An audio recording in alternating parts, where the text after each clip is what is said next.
আমাদের অভ্যুত্থানের সাথে যে ছাত্র তরুণরা যুক্ত ছিলেন, তারা যদি এক্সিস্টিং রাজনৈতিক দলের বাইরে যেয়ে তারা যদি একটা দল করতে চান, একটা পলিটিক্যাল প্ল্যাটফর্ম গড়ে তুলতে চান, আমি এটাকে নিশ্চয়ই স্বাগত জানাবো।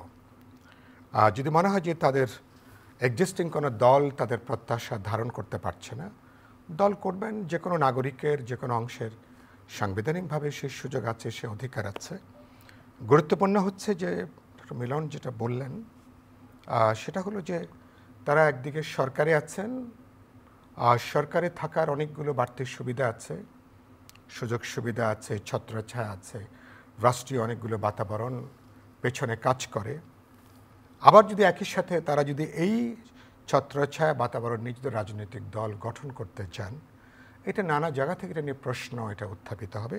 দুটো জায়গা থেকে আসবে। প্রথমত, এখন যে সরকার যারা আছেন, সরকার কিন্তু আইডিয়ার দিক থেকে এটা একটা অভ্যুত্থানের মধ্য দিয়ে সরকার আমরা গঠন করলেও, আমাদের সমর্থন থাকলেও, এই সরকার চরিত্রের দিক থেকে একটা নন পার্টিজান, একটা অদলীয়, তারা একটা এন্টারিম, একটা সাময়িক সময়ের জন্য তারা একটা সরকার। তার মানে তাদের বিশেষ কোনো রাজনৈতিক পক্ষপাত, বিশেষ কোনো ইডিওলজির পরে, বিশেষ কোনো দলের প্রতি, বিশেষ কোনো রাজনৈতিক উদ্যোগের প্রতি তাদের বাড়তি কোনো মনোযোগ, তাদের কোনো ইনিশিয়েটিভ থাকার কথা না। বিএনপি যেমন বলছে, আপনারা যেমন বলছেন, সবাই ওয়েলকাম জানাচ্ছেন। আমি একটু প্রশ্নটা শেষ করি।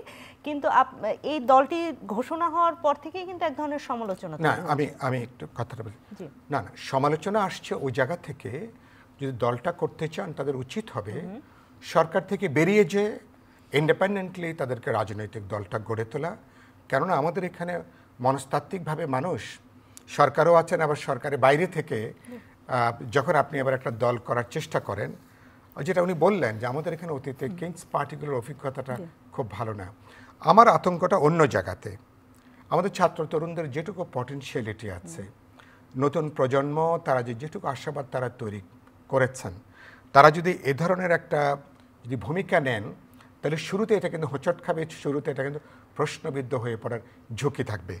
আর গুরুত্বপূর্ণ হচ্ছে তাহলে মানুষের যে মনোযোগের জায়গাটা, সেটা শুরুতেই কিন্তু সেটা কিন্তু কি ধরনের হোঁচট খেতে পারে, মানে হোঁচট খেতে পারে যে আপনারা রাষ্ট্রীয় সুযোগ সুবিধা ব্যবহার করে রাষ্ট্রীয় বাতাবরণে তাদের ছত্রছায়ায় বা প্রশাসনিক রাজনৈতিক অনেকগুলো বাড়তি সুবিধা, যেটা অন্য কোনো রাজনৈতিক দল পাচ্ছে না বা পাবার কোনো সুযোগ তো সেক্ষেত্রে নেই।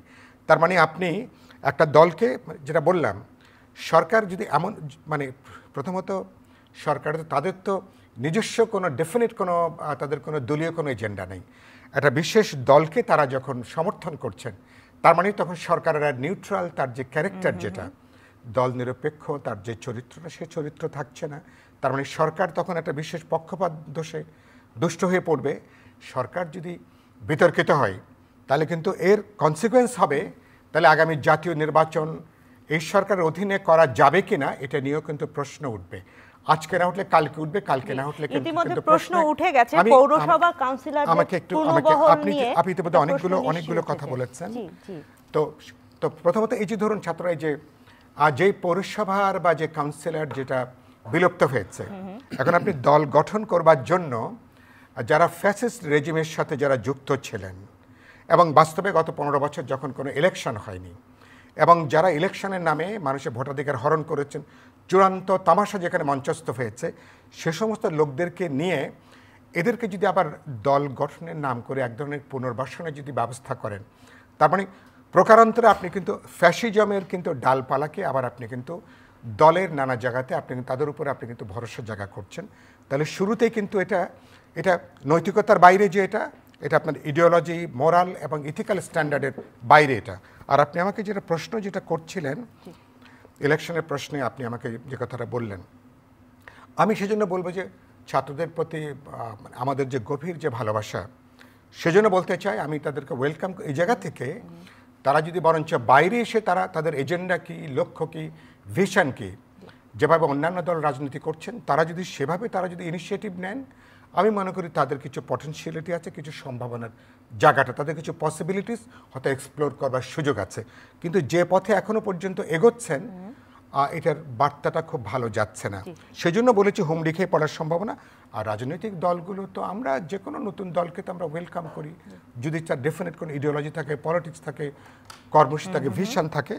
আর দলগুলোর সাথে সরকারের তো কিছুটা বলতে পারেন একটু দূরত্বের জায়গাটা তো কিছুটা আছে, কারণ আলটিমেটলি তো প্রধান স্টেক হোল্ডার তো পলিটিক্যাল পার্টিগুলো, নিশ্চয়ই আপনি এই ব্যাপারে একমত হবেন। তাহলে রাজনৈতিক দলগুলোর সাথে অন্তর্বর্তী সরকারে যে অর্গানিক যে এনগেজমেন্ট থাকা দরকার, একটা দৈনন্দিন একটা জীবন্ত বোঝাপড়া, সমঝোতা, আলাপ আলোচনা, এমনকি ধরুন নির্বাচনটা ধরুন 2025-এ হবে, নির্বাচন নিয়ে মনে হয় একটু ডিটেইলসে কথা বলতে হবে, আমি ফিরবো আপনার কাছে। জি প্লিজ।